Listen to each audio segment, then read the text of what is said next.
இன்னைக்கு வந்து வீடியோவில் கனடா, ஆஸ்திரேலியா, அயர்லாந்து அலையன்சஸ்லாம் பார்க்க போகிறோம். இந்த வீடியோ முடிஞ்சதுக்கப்புறம் வரும். அதுக்கு முன்னால் நான் வந்து எனக்கு உங்கள்கிட்ட என்ன கேட்கணும்னு தோணிச்சுன்னா, நம்ம பழைய வீடியோவில் வைஷ்ணவின்னு ஒரு சப்ஸ்கிரைபர் வந்து ஒன்று கொஸ்டின் கேட்டிருந்தான். அதாவது பையனுக்கும் பொண்ணுக்கும் கல்யாணம் பண்ணுற சமயத்தில் ஏஜ் டிஃப்ரென்ஸ் வந்து எவ்வளோவில் இருக்கணும், எவ்வளோ இருந்தா அவன் ரெண்டு பேருக்கும் ஒரு பொறுப்பு வரும், ஒரு லைஃப்ல வந்து ஒரு ரெஸ்பான்சிபிலிட்டி வரும் அப்படின்னு கேட்டிருக்கான். நமஸ்காரம் எல்லாருக்கும். தெரியும், நானும் மாமா வந்து யூடியூப் சேனல் நடத்துறோம், ஐயங்கார் கிச்சன்ல. அதுல வந்து அப்படி பண்ணும்போது இந்த பிசினஸும் பண்ணும்போது நிறைய பேர் வந்து பொண்ணு பையன்லாம் தெரிஞ்சுது. ஸோ அதனால நாங்க என்ன பண்ணோம்னா ஒரு கெட்டி மேனு சொல்லிட்டு ஆரம்பிச்சோம், மேட்ரிமோனி ஆரம்பிச்சோம். இப்போ வந்து நிறைய பேர் வந்துட்டு இருக்கா. இது நிறைய மேட்சிங் பாக்குறா. அதாவது 3 மாமா வந்து ஆப் ஓப்பன் பண்ணிருக்கா, பிளஸ் வாட்ஸ்அப் குரூப் பண்ணி அதுலயும் சொல்றோம். பிளஸ் அது தவிர இது வந்து இந்த யூடியூப்ல வந்து சாட்டர்டே சண்டே 2 நாளும் 20-25 பேர் ஒரு கேட்டகரியா எடுத்து போட்டு இருக்கா. அதுலயும் பார்க்கலாம். உங்க காலத்துல பசங்க இருந்தாலும் சரி, இல்ல வெளியில யாருக்காவது தெரிஞ்ச ஃப்ரெண்ட்ஸோ ரிலேட்டிவ்ஸ் இருந்தா கூட அது மேட்சிங் பார்த்து கொஞ்சம் எல்லாருக்கும் சீக்கிரம் கல்யாணம் ஆகணும், அதுதான் இன்டென்ஷன், வேற எதுவுமே இல்லை. ஏன்னா ரொம்ப பேர் நம்ம இதுல வந்து பசங்களும் 30 வயசு 20 வயசு 40 வயசு 50 வயசுலாம் கூட இருக்கா. ஸோ இதெல்லாம் இது மாதிரி ஆக வேண்டாம், கொஞ்சம் கம்யூனிட்டியில இருந்து எல்லாருக்குமே நல்லது நடக்கட்டும் அப்படின்றதுக்கு ஐடியா தான் அது பண்ணிருக்கோம் நாங்க. இப்போ மாமா வந்து கேட்கறதுக்கு பதில் சொல்றது வந்து நாங்க வந்து சும்மா ஃபர்ஸ்டாக நாங்க எங்களுக்கு ஃபீல் பண்றது சொல்றோம், நாங்க தெரிஞ்சதை நாங்க சொல்றோம். இப்போ நாங்க மாமா கேட்டாலே பொறுப்பு ஒரு எத்தனை வயசு வந்து அண்டர்ஸ்டாண்டிங் வரும்னு என்னோட ஒப்பீனியன் நான் சொல்றேன். பொறுப்புன்றது குழந்தைகளுக்கு வந்து பிறந்த அன்னில இருந்தே நம்ம வந்து குழந்தைகளுக்கு கொண்டு வரணும். எப்படின்னா ஒரு 8ஆம் கிளாஸ் இப்ப என்ன ரீசன்ட் ட்ரெண்ட் அப்படின்னா, எல்லாரும் நல்லா படிக்கிற ப்ரெஷர் வந்து குழந்தைகளுக்கு கொஞ்சம் நெஞ்சம் இல்லை, எக்கச்சக்கமா இருக்கு ப்ரெஷர். ஒரு இந்த கிளாஸ், கோச்சிங் கிளாஸ், அது இது எல்லாத்தையும் நம்ம டேலண்டா கொண்டு வந்ததுனால அவளுக்கு வந்து மூச்சு விடுறது டைம் இல்லாம தான் இருக்கு. ஸோ இதனால என்ன பண்றோம் அப்படின்னா, பசங்களுக்கு வந்து நம்ம அவளுக்கு செய்யற பின்னாடியே ஓடிட்டு இருக்கோம். எப்படி எல்கேஜில ஒரு டோன் பாஸ் கட்டி கையில கொண்டு கொடுக்குறோமோ அதே மாதிரி அவ வேலைக்கு போற வரைக்கும் நம்ம பண்ணிட்டு இருக்கோம். நம்ம அது வந்து கொஞ்சம் அவாய்ட் பண்ணணும். இந்த பொறுப்புன்றது வந்து என்னன்னா, அவளுக்கு அந்த ப்ரெஷர்லயும் ஹேண்டில் பண்ண தெரியணும், ஒரு வழியே கிடையாது. அவளே டிஃபன் பாக்ஸ் எடுத்து வச்சுக்கிற மாதிரியும் இல்ல வீட்டுல அவளுக்கும் ஒரு பொறுப்பு கொடுத்தணும். இப்ப பாத்ரூம் வளம்புறது, இல்ல வீடுக்கு பெருக்கி துடைக்கிறது, இல்ல பத்து தேய்க்கிறது, ஏதாவது வந்து இந்த இவாளுக்கு கேர்ள்ஸ் பாய்ஸ் கிடையாது, எல்லாருக்குமே கொடுக்கணும். அந்த பொறுப்பு வந்து குழந்தையில இருந்து ட்ரெயின் பண்ணிட்டா எப்படி அவ வந்து இந்த ஐஐடி கோச்சிங் முக்கியமோ, ஸ்விம்மிங் கிளாஸ் முக்கியமோ, பாட்டு கிளாஸ் முக்கியமோ, அதே மாதிரி இந்த பத்து தேய்க்கிறது முக்கியம் அவளுக்கு.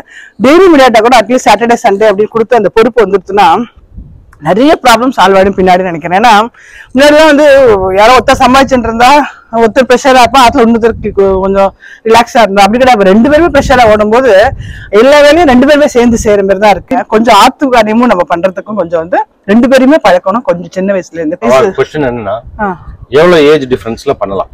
அதான் சார், ஏஜ் டிஃபரன்ஸ் வந்து இட்ஸ் நாட் எ क्वेश्चन. என்ன பொறுத்த வரைக்கும் அப்படின்னா 10 வருஷம் டிஃபரன்ஸும் சரி, இல்ல 10 வருஷம் பெரியவாளும் சரி, இல்ல சேம் ஏஜா இருந்தாலும் பரவாயில்ல. ஏன்னா அது எனக்கு நான் என்ன சொல்றேன், அண்டர்ஸ்டாண்டிங் வந்து அவ 2 பேருக்கு வரணும், அது ரொம்ப முக்கியம். அது வந்து வயசுனால வரும்னு எனக்கு தோணல.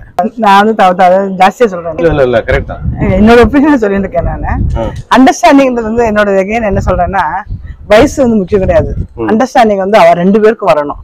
அந்த 2 பேருக்கு வரத்துக்கு வந்து கொஞ்சம் அவளை வந்து ஃப்ரீயா விடணும். நம்ம வந்து நம்ம அந்த காலத்துல வந்து மாமியாருக்கு எப்படி செஞ்சோம், மாமனாருக்கு எப்படி செஞ்சோம், நாத்தனாருக்கு எப்படி செஞ்சோம் அப்படின்றதெல்லாம் அந்த காலம் எல்லாம் இல்ல. இப்ப வந்து அவ 2 பேருக்கு அண்டர்ஸ்டாண்டிங் வரது வந்து பெரிய சவாலா இருக்கு. அதுக்கு என்ன நம்ம என்னோட ஒப்பீனியன் என்னன்னா, விட்டுதான் பிடிக்கணும். இந்த காலத்து குழந்தைகளுக்கு எப்படின்னா அட்வைஸ் பண்ண பிடிக்கிறது இல்ல, நம்ம சொல்றது அவளுக்கு வந்து கொஞ்சம் ஹர்ட் ஆகுது. ஸோ அவளே கொஞ்சம் ஒரு வாட்டி சொல்லிட்டு ஒரு அட்லீஸ்ட் 1 இயருக்கு வந்து 1 இயர் இருக்கும் அவள் கல்யாணம், 1 இயருக்கு அவள் விட்டுருணும் ஃப்ரீயா. அவளுக்குள்ள சண்டை கூட நம்ம இன்டர்ஃபியர் ஆகக்கூடாது. ஏன் மூஞ்சி டல்லா இருக்கு, என்ன பிடிக்கு, ஏதாவது கேட்கறது, அது மாதிரிலாம் கூட நம்ம வந்து கேட்கக்கூடாது. என்னோட எக்ஸ்பீரியன்ஸ்ல சொல்றேன் நான் ஜென்ரலா.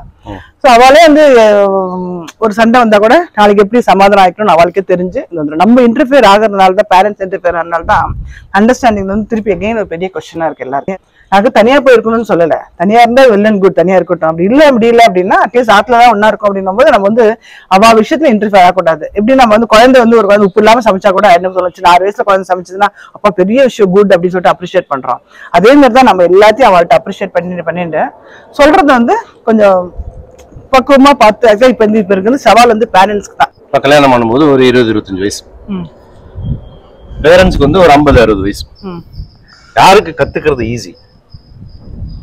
நீ வந்து பேரண்ட்ஸ்க்கு வந்து இப்படி கிளாஸ் எடுத்தோம்னா, பொண்ணோட அம்மா அப்பாவோ இல்ல பையனோட அம்மா அப்பா, இப்ப பொண்ணோட அம்மா அப்பா வந்து ஒரு ஸ்டைல்ல வளர்ப்பா, பையனோட அம்மா அப்பா ஒரு ஸ்டைல்ல வளர்ப்பா, ஒரு ஸ்டைல்ல சொல்லி கொடுத்துருப்பா சின்ன வயசுல இருந்து. இப்ப ஒரு ஆத்துக்கு ஒரு பொண்ணு வருதுன்னு வச்சுக்கோ, அந்த பையனுக்கு எப்படி சொல்லி கொடுத்தாலோ அதே மாதிரி தான் சொல்லி கொடுக்க போறான். அவ அம்மாத்துல வேற மாதிரி சொல்லி கொடுத்துருப்பான். பேசுற முறையும் வந்து வேற மாதிரி இருக்கும், சொல்ற முறையும் வேற மாதிரி இருக்கும், அவ கத்துக்கிறது வேற மாதிரி இருக்கும். சில இடத்துல வந்து கத்துனாலும் கத்துக்கலனாலும் பேசாம இருந்துருவா, சில இடத்துல சொல்லியே கொடுக்க மாட்டான், இப்படி இருப்பா. இந்த இதை வந்து கம்ப்ளீட்டா மாறுறது வந்து 60 வயசுல ஒருத்தரை மாறுறது ஈஸியா, 30 வயசுல ஒருத்தர் மாத்திக்கிறது கத்துக்கிறது ஈஸியா. ஃபர்ஸ்ட் அவளுக்கும் அண்டர்ஸ்டாண்டிங் வந்ததுக்கு அப்புறம் தான் இப்ப உங்க அம்மா அப்பா சொல்றேன் கேட்கணுமா வேணாமான்ற கொஸ்டினே வரும்.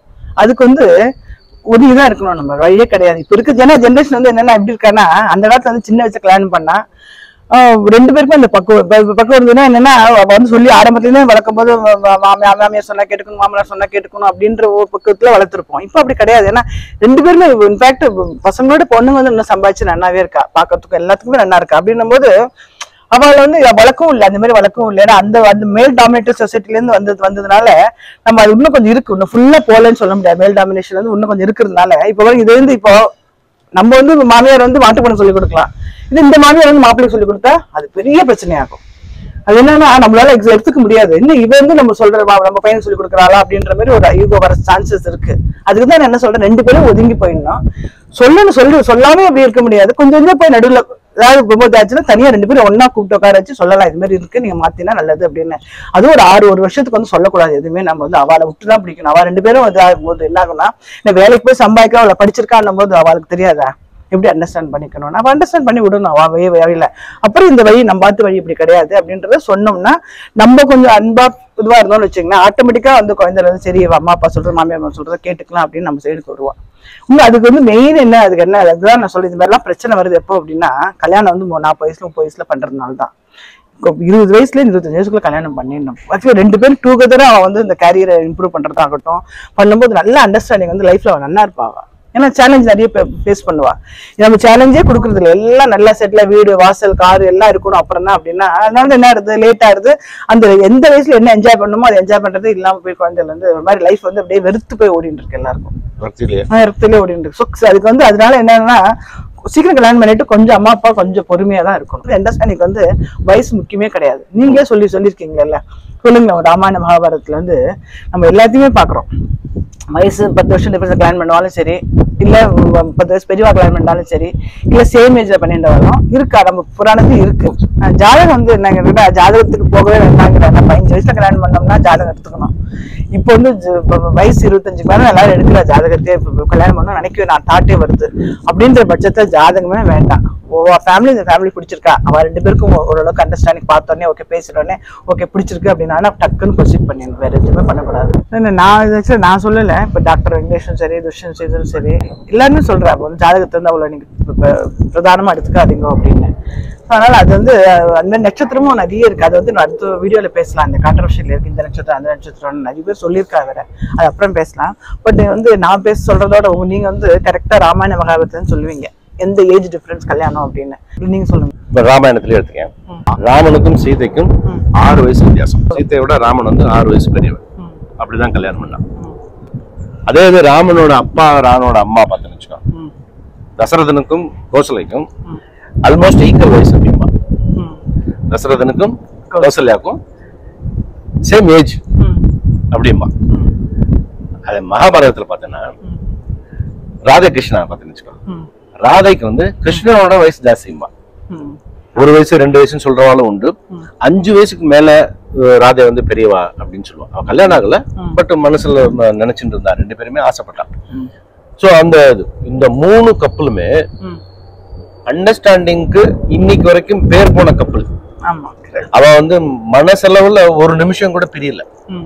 ஆனா 3 பேருமே வயசு வித்தியாசம். ஒருத்தர் வந்து பொண்ணு ஜாஸ்தி, இன்னொன்னு வந்து பொண்ணும் பையனும் 2 ஈக்குவல், இன்னொன்னு வந்து பொண்ணு வந்து கம்மி. இது 3 கப்பலுமே இருந்தது. ஆனா அந்த 3 கப்பலுமே இன்னைக்கு வரைக்குமே வந்து ஹஸ்பண்ட் ஒய்ஃப் எப்படி இருக்கணும் அப்படின்னு ஒரு உதாரணத்துக்கு இந்த 3 பேருமே சொல்லலாம். அந்த காலத்துல பொண்ணுகள் சப்ளை ஜாஸ்தியா இருந்தது. வயசு வித்தியாசமா இருந்தாலும் 10 வயசு வித்தியாசம் 15 வயசு வித்தியாசத்துல கல்யாணம் பண்ணி கொடுத்தா. ஏன்னா பொண்ணுகள் ஜாஸ்தி அப்போ. இப்ப ட்ரெண்ட் மாறிடுச்சு. இப்ப வந்து பொண்ணுகள் வந்து கம்மி, ரொம்ப கம்மி, பசங்க ரொம்ப ஜாஸ்தி. சோ அதுல வந்து இப்ப பாக்கும்போது 100க்கு ஒரு 10 பேர் தான் பொண்ணுகள் இருக்கா. 100 ஆம்பளை பசங்களுக்கு 10 பொண்ணு பசங்கள் தான் இருக்கா. ஸோ அவ என்ன எதிர்பார்க்கிறாளோ அதுக்கேற்ற மாதிரி அவ வந்து ஒரு வயசு 2 வயசுல டிஃபரன்ஸ்ல கேட்கறான். ஸோ அந்த மாதிரி நம்ம வந்து பார்க்க வேண்டியிருக்கு. ஸோ அந்த மாதிரி இருக்கு. ஸோ ஏஜ் டிஃபரன்ஸுங்கிறத விட அவ 2 பேருக்கும் அண்டர்ஸ்டாண்டிங் எப்படி இருக்கு அப்படிங்கிறது தான் ரொம்ப முக்கியம். இது வந்து எப்படி ஏஜ் டிஃபரன்ஸ் இருந்தாலும் சரி, பொண்ணு வந்து பையனோட வயசுல பெரியவளா இருந்தாலும் பிரச்சனை கிடையாது. அவ 2 பேருக்கு அண்டர்ஸ்டாண்டிங் வருதா அப்படின்னு பார்க்கலாம். அந்த அண்டர்ஸ்டாண்டிங் எப்படி வர வைக்கணும், எப்படி வர வைக்கணும். சின்ன வயசுல, இப்ப சின்ன வயசா இருந்தான்னு வச்சுக்கோ, நீ சொன்ன மாதிரி எல்லாரும் ஆத்து வேலை பண்ண வச்சு எடுத்து பண்ணிடலாம். இப்ப வந்து 30 வயசு ஆயிடுச்சு. கல்யாணம் பண்ணும்போது 25, 26 வயசுக்கு மேலதான் பாக்குறோம். இப்ப 30 வயசுக்கு ஆனவால வந்து நம்ம வந்து எப்படி நம்ம ஆரம்பத்துல இருந்து கொண்டு வர முடியாது. நம்ம சின்ன என்ன பண்ணணும் அப்படின்னா, நம்ம தலையிடாம நம்ம தலையிடாம ஒண்ணு அவளை பேச விடும்போது எல்லாரும் அந்த குழந்தைகளுக்கு சொல்லணும். நம்ம என்னன்னா, இப்ப நம்மள எடுக்கிற முடிவுனால இவ எப்படி ஹாப்பியா இருக்காளா, சந்தோஷமா இருக்காளா இல்லையா அப்படின்னு நம்ம பாப்ப பிடிச்சா 6 மாசம் வளர பிடிக்கலையா, நான் வெளில வந்துடுறேன் அப்படின்ற மாதிரி 2 பேரும் வந்து பிரிஞ்சு போயிடலாம் அப்படின்ற மாதிரி கூட அந்த மாதிரி தாட்ஸ் நிறைய பேருக்கு வர ஆரம்பிச்சு. அதுக்கு காரணம் என்னன்னா, பேரண்ட்ஸ் வந்து என்ன சொல்றா அப்படின்னா, நீ போய் பாரு, ரொம்ப பிரச்சனையா இருந்தா வந்துடும் அப்படிங்கிறோம். இப்ப வந்து நம்ம இந்த புன்னகை ராமாயணத்துல கூட சீத்தை வந்து 3 தோஷம்மா, 3வது தோஷம் வந்து ராமங்கிட்ட இருக்கிற மாதிரி சொல்லுவா. அதாவது முன்ன பின்ன தெரியாதவங்கிட்ட விரோதம் பாராட்டு. நம்ம வந்து இன்டர்ஃபியர் ஆறனால தான், நம்ம ஒப்பீனியனை திணிக்கிறதுனால தான் அவளுக்குள்ள கொஞ்சம் மிஸ் அண்டர்ஸ்டாண்டிங் வருது. ஹோல் சொசைட்டியில நம்ம வந்து ஹாப்பிலி அப்படின்றது அந்த குழந்தைகளுக்கு வந்து ஒரு பாண்டிங் இருக்கு, கல்யாணம் குழந்தை பிறக்கிறது அதெல்லாம் நம்ம கல்ச்சர்ல இருக்கு, அப்படியே கொண்டு வர அப்படின்னு இருக்கணும். இல்ல வேண்டாம், அதெல்லாம் ஒண்ணு வேண்டாம், நம்ம பாட்டு இருக்கலாம் அப்படின்ற ஒரு தாட் வந்துருந்தாலும் ரொம்ப டேஞ்சர் தான். அது டேஞ்சர் இல்ல, அது இருந்தது அப்படின்னா அதுலயே போயிடணும். கல்யாணமே வேண்டாம் அப்படின்னு அதுலயே போயிடணும். ஒரு கட்டத்துல வந்து ரிக்ரெட் பண்ணக்கூடாது. அப்படி முடிவு எடுத்துட்டோமே, தனியா இருக்கணும்னு முடிவு பண்ணிட்டோமே அப்படின்னு ரிக்ரெட்டே பண்ணக்கூடாது. தனியா இருக்கணும்னு முடிவு பண்ணிட்டோம் அப்படின்னா தனியாவே இருந்தோம் பண்ணக்கூடாது. சப்போஸ் நம்ம அப்படி அந்த மாதிரி மெட்டீரியல் இல்ல, நம்ம வந்து ஃபேமிலி டைப் அப்படின்னா அதுக்கு ப்ராக்டிஸ் பண்ணிக்கணும். நம்ம இது வந்து நான் அதான் போன வீடியோல சொன்ன மாதிரி, ஃபேமிலி லைஃப்ங்கிறது வேற, கமர்ஷியல் ஆஸ்பெக்ட்ங்கிறது வேற. அது ரெண்டு பேரும் வந்து 2 ட்ராக்ல அப்படியே ஈக்குவலா தான் பண்ணணுமே ஒழிய இது முடிச்சுட்டு அது முடிச்சுட்டு இதுன்னு பண்ணணும்னு அவசியம் இல்லை. அது நீங்க இன்னொன்னு சொல்லிட்டே இருப்பீங்க இல்லையா, அந்த ஏஜ் வந்து ரொம்ப சீக்கிரத்துல அந்த சின்ன ஏஜ்ங்கிறது அந்த அடலசன்ட் ஏஜ் இருக்கு இல்லையா, அந்த சின்ன வயசுல வந்து ஆணு காட்டும் பெண்ணு காட்டும், அது வந்து ஒரு இன்ஃபாக்சுவேஷன் இருக்கும், ஒரு இன கவர்ச்சி இருக்கும். ஒரு ஆணை பார்த்தா ஒரு பெண்ணுக்கு வந்து ஒரு சந்தோஷம் வரும். அப்படி அந்த மாதிரி ஒரு ஏஜ்ல அப்படி பண்ணும்போது இந்த சின்ன சின்ன விஷயங்கள் பெருசாகாது. நம்ம 30 வயசுல பண்ணும்போது என்ன ஆகுதுன்னா, லைஃப்ல எல்லாத்தையும் பாத்துறாவா, வீடு வாங்குறது, இஎம்ஐ கட்டுறது, லோனு, அவ தேவையில்லாததெல்லாம் ஏறி அவளே ஒரு ஜட்ஜ்மெண்ட் பண்ணி இப்படிதான் இருக்குன்னு பாக்குறவாள் எல்லாம் வந்து தப்பாவே பார்த்துட்டு இதெல்லாம் ஆயிடுது. அந்த ஏஜ்ல நான் பண்ணும்போது அந்த இன கவர்ச்சி அப்படிங்கிறது வந்து ரொம்ப முக்கியம். பார்க்கும்போது மிச்சதெல்லாம் ரொம்ப சின்ன சின்ன தெரியாது. சீக்கிரம் கல்யாணம் பண்றதுதான் வந்து எல்லாத்துக்குமே ஒரு சொல்யூஷன் என்ன பொறுத்த வரைக்கும். என்ன சொல்றீங்க, கரெக்டான ஏஜ்ல வந்து 28 வயசுக்குள்ள பொம்பளை நாம 2 பேரும் கல்யாணம் பண்ணிடணும். அப்பதான் வந்து ஒரு லைஃப் வந்து பீஸ்ஃபுல்லா அந்த கல்யாண லைஃப், அந்த கல்ச்சரல், அந்த நம்மளோட கல்ச்சர் வந்து போகாம இருக்கும் அப்படின்னு என் ஒப்பீனியன். தேங்க்யூ. எல்லாருக்கும் யூஸ்ஃபுல்லா இருந்திருக்கும்னு நினைக்கிறோம். தேங்க்யூ. நீங்க என்ன எனக்கு நாங்க 2 பேரும் பேசிட்டு இருக்கோம். சப்போஸ் உங்களுக்கு ஏதாவது மாதிரி ஒப்பீனியன் இருந்தா கூட நீங்க வீடியோ எடுத்து கொடுங்க, நாங்க போடுறோம், ஒன்றும் பிரச்சனை கிடையாது இல்லையா. ஆமா, உங்களோட ஒப்பீனியன் எல்லாருக்கும் நிறைய நம்மளோட மூத்தவா இருப்பா, அவ வந்து அவளோட ஒப்பீனியனை ஆத்துல வந்து யாராவது வச்சு இந்த மாதிரி ஷூட் பண்ணி எனக்கு அனுப்புங்க, நாங்க நம்ம சேனல்ல பப்ளிஷ் பண்ணலாம். இந்த மாதிரி இந்த வயசு வித்தியாசத்துக்கோ அந்த ஜாதகத்துக்கோ எத்தனை பேர் ஜாதகம் பாக்குறதுனால எத்தனை தட்டி போய் எத்தனை கல்யாணம் ஆகாம இருக்கா, எத்தனையோ பேர் இருப்பா. சோ அவெல்லாம் அவன் எக்ஸ்பீரியன்ஸை ஷேர் பண்ணலாம். இப்ப ஜாதகம் 100% பார்த்து கல்யாணம் பண்ணுவா எல்லாரும் அப்படியே பர்ஃபெக்டா நல்லா இருக்காளா? இல்லையா. அதனால என்னவோ எல்லாத்துலயும் வந்து எப்படியோ நடக்கு, எல்லாம் தான் இருக்கு. சோ நம்ம வந்து கொஞ்சம் அவாய்ட் பண்ணிட்டு நம்ம ப்ரொசீட் பண்ணி அந்த கல்யாணம் சீக்கிரம் எல்லாருக்கும் நடக்கணும்ன்றதுதான் எங்களோட ஆசை. ஸோ எல்லாருக்கும் அது வந்து அந்த வியூ பாயிண்ட்லாம் பேசுறோம் நாங்க, வேற எதுவும் இல்லை. தேங்க்யூ.